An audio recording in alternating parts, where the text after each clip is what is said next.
Ditanya gerak benda terhadap benda lain yang diam. Nah, gerak itu ada dua, yaitu ada gerak relatif dan juga ada gerak semu.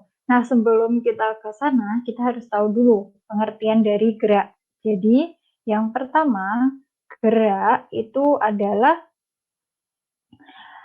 perubahan posisi atau proses perpindahan. Jadi di sini gerak itu pengertiannya proses perpindahan tempat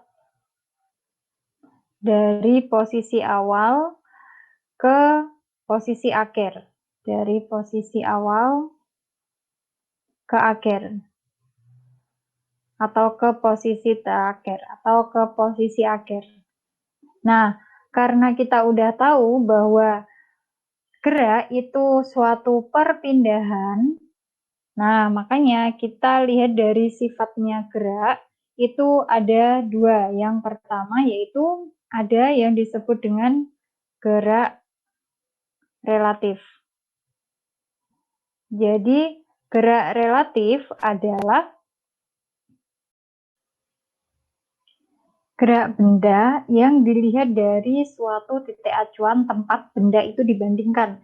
Misalkan ketika kita naik sebuah mobil, kemudian mobil itu melaju, kita kan ada di dalamnya. Kita melihat pohon-pohon atau bangunan-bangunan yang ada di luar itu berjalan. Nah, padahal secara nyata yang berjalan adalah kita dan mobilnya. Dan sedangkan pohon dan bangunan-bangunan itu tidak bergerak atau dia tetap diam. Nah, inilah yang disebut dengan gerak relatif.